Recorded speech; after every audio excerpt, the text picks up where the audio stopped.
We are continuing to follow breaking news out of Lebanon, where a massive explosion has hit the capital of Beirut, injuring people and causing widespread damage across the city.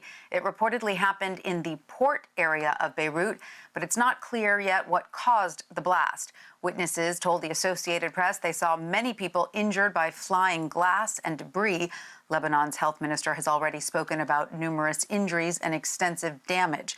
For more on this, CBS News foreign correspondent Chris Livesay joins us now from Rome. Hi, Chris. What more can you tell us about the potential source of this blast, or was it actually two explosions?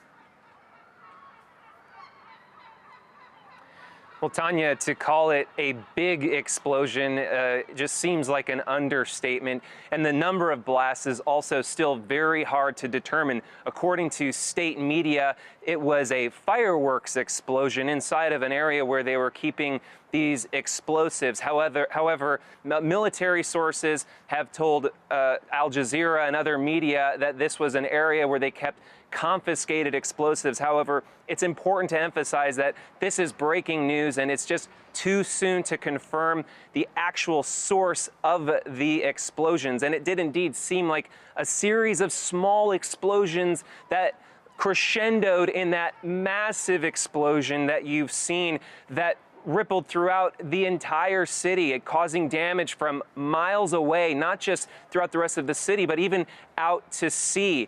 Sailors, fishermen who were out fishing videotaped the explosion and even felt the shock waves. Shards of glass ripped through the city, causing immense damage that is just too hard to tally right now. Hospitals are having a hard time dealing with the wounded and indeed are calling for emergency blood donors to now step up. So you're saying the circumference of the blast could be miles? Is that how far? You say partially out to sea, the entire city of Beirut felt the shocks, and even outside the city? Indeed, for miles away, the damage was reported, as you can see in some of this citizen footage that's coming in via Twitter and other social media.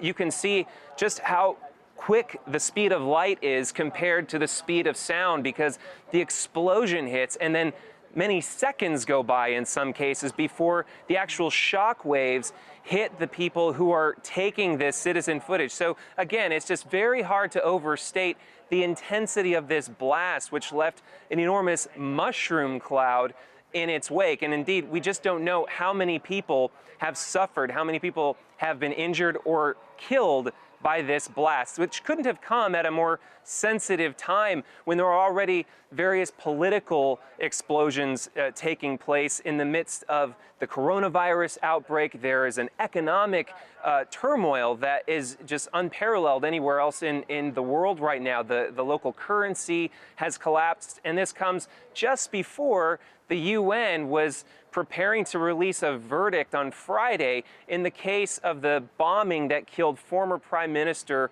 Rafik Hariri 15 years ago. So political tensions are extremely high. And as I mentioned, hospitals are already dealing with the coronavirus pandemic. And on top of that, they now have to deal with the casualties coming in from this explosion. A compounded disaster. All right. Well, Chris Livesay, thank you so much for that report.